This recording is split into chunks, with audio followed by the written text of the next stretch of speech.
Am I into bondage? Well, buy me dinner and you'll find out.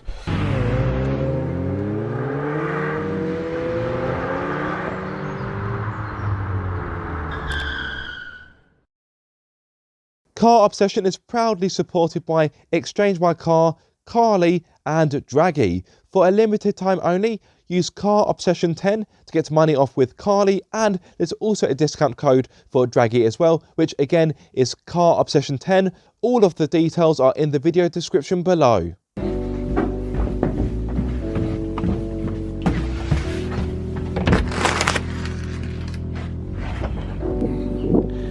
Actually, not today.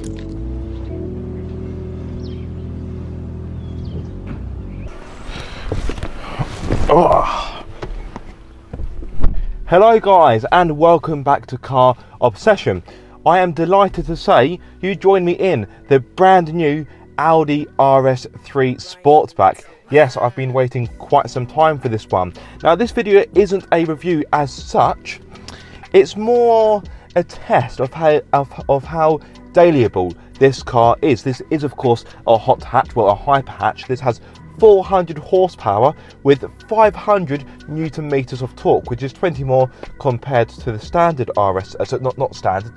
previous RS3 I should say. And today I'm driving over the next 24 or so hours I'm driving almost 500 miles, so this will be a very good test to see just how comfortable, how easy it is to live with the new Audi RS3. I am a little bit behind schedule, so I do need to get my skates on.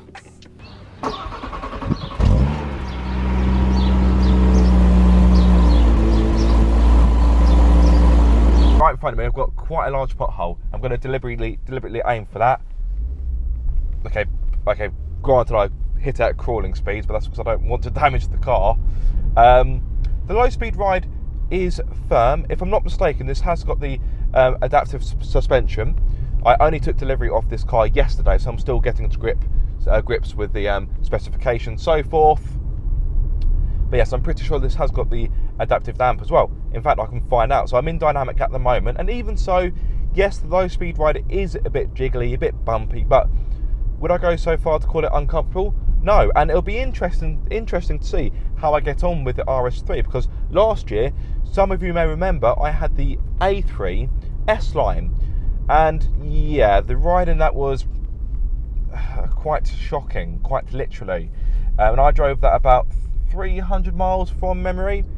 It wasn't a hardship, but I wouldn't choose that car for that kind of journey. Now, before you bash your keyboards, I know this is not a Grand Tourer. This is a hot hatch, a hyper hatch, if you were. So I know this isn't designed for long distance treks cross country, but at the same time, this is a hatchback. This is a car that you're likely to use every day. So this is why I'm doing this. Anyway, yes, back onto the ride. So if I go to the drive select, so if I put it into comfort, for example, oh yes. I definitely felt a difference there going over that mini roundabout. Yeah, everything's all supple all of a sudden. There's still a slight firm edge when you go over certain bumps at low speeds, but it is very compliant. So if you are looking to buy the RS3, not the launch edition, because these are produced in limited numbers, but if you want to buy a standard RS3, which from memory is about £55,000, then I would urge you to spec the adaptive suspension, because I think it'd be a bit silly not to. I know it's extra money, but if you're committing to buying an RS3, you've clearly got a bit of wedge in your pocket anyway. But yeah, in comfort mode, it is dreamy. Very nice indeed. I love the Google Maps display, very pleasing. And these seats are lovely, by the way, they really are. Right, some of you are going to hate this, but I'm doing a long drive, therefore I do want a bit of added comfort. Yes, I'm putting on my driving gloves. Yes, I wear driving gloves, so what? Before you ask, no, I'm not a serial killer, and if I were, you really wouldn't want to be looking to antagonise me. And am I into bondage? Well, buy me dinner and you'll find out. Oof. That took me by surprise. Yeah, some of you like my driving gloves, some of you don't. Guys, they're just gloves, get over it. They're just literally a piece of clothing. I don't understand why they get such a high amount of attention. Yes, anyway, back onto these seats. They are lovely. They've got exactly what you want from this type of car.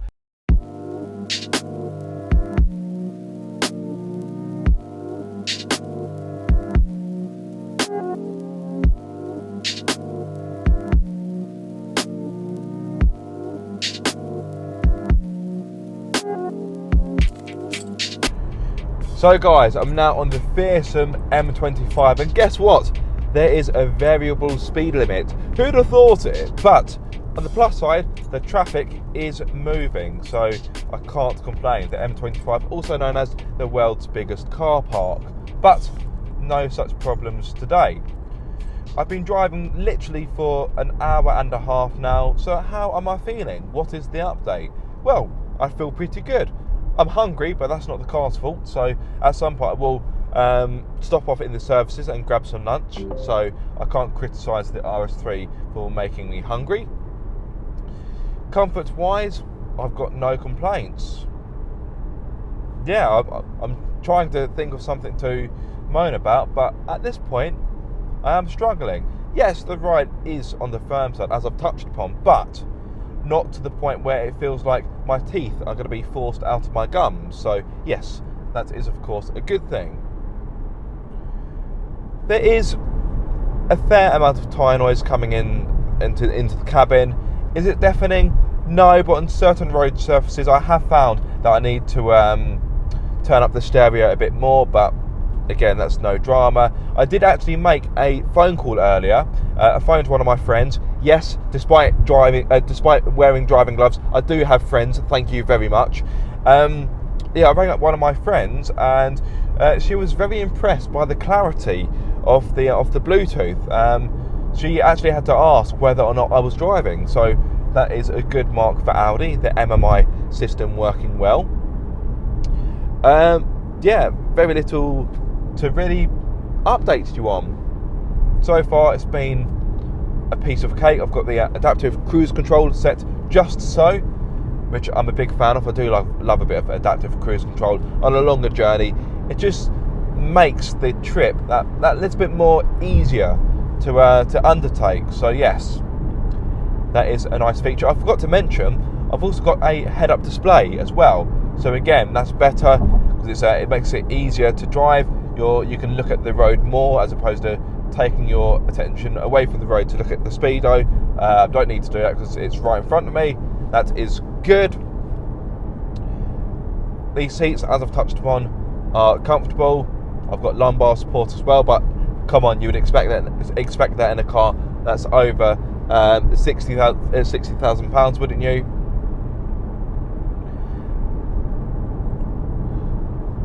So yes, so far so good, although I do look forward to stopping over to grab something to eat and to grab a coffee as well. Not to say the car's particularly tiring to drive, because it isn't, but I could do with a bit of caffeine to help see me through. Right, so I'm at the services, roughly about halfway through my journey. I have been driving for almost 2.5 hours and got roughly about 2.5 hours left. I don't know what services I'm at, but what I can tell you is that Silverstone, the race circuit, is literally a stone's throw away from here. In fact, I'm surprised I can't see it, come to think of it. Yeah, time for an update. Come on, mate, I'm not going to run you down. Yes, how has it been? Oh, there's an Alpina there, an Alpina D5S. You probably won't see that. I'll have to see if I can get some shots of that once I've parked up. That's very nice. Alpina's very, very rare. In fact, I think I'll sling it right here. Very close to the entrance.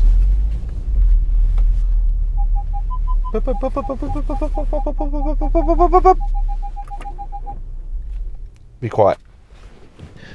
Yeah, how am I getting on comfort-wise, energy-wise, just overall? Very good is the simple answer to that. I've got no backache. I haven't got earache or headache from the tyre noise. Although the tyre noise isn't that loud, I'm making it sound as if it is deafening, which it isn't. I still feel pretty energised.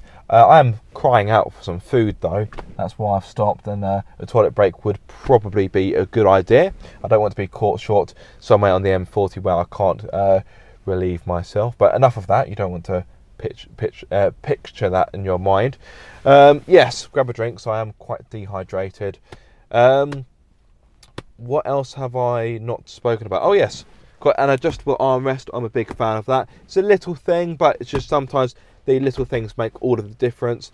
I like the fact that Audi hasn't fallen into the trap like Seat or Volkswagen by using touch-sensitive controls for the climate control or having it within the touchscreen. No, I've got proper physical buttons that I can hit for the climate control, and that makes me a very happy Aaron. Again, it is a little minute thing, but living with the car, things like that just make my life easier and make me happier. I'm sure some of you watching will agree. Yeah, having proper buttons or knobs for the climate control is a good thing. 181 for diesel, 176 for petrol. Madness.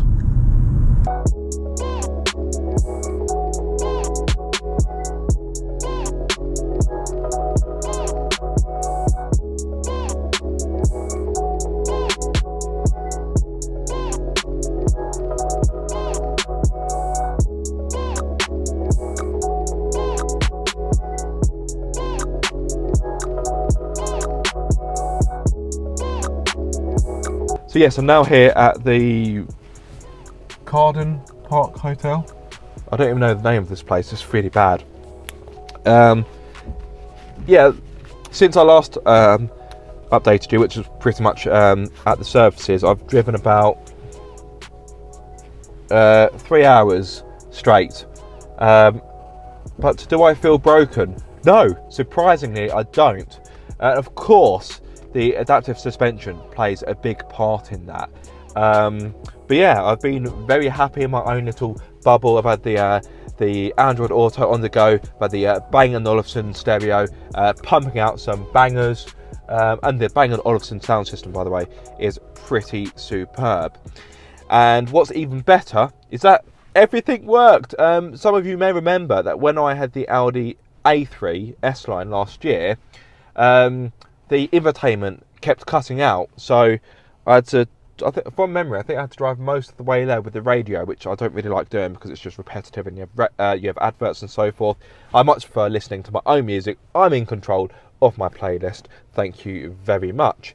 In case you're curious about the MPG, I know I am, because fuel prices are they've spiked thanks to the nasty conflict between Ukraine and Russia. According to the trip computer, I've got 140 miles left, and for me to get home it's about 230, 250 miles. So yeah, you don't need to be a mathematician to work out that I will need to put in some go juice, which will not be great because it means that my poor wallet will get abused. Anyway, hello! So, that was pretty good, filming with the new Vitara Hybrid. But now, of course, it is time to return home to Worthing. Yeah, a long drive ahead of me. In fact, let me have a look to see. Shh. Don't want to get done for copyright by YouTube. Probably too late for that. So, I don't know how long it's going to take me to get home because I've got no signal. So the Android Auto, the Google Maps isn't working right now, but it's going to be about 4.5, 5, maybe 5.5 hours. Onwards!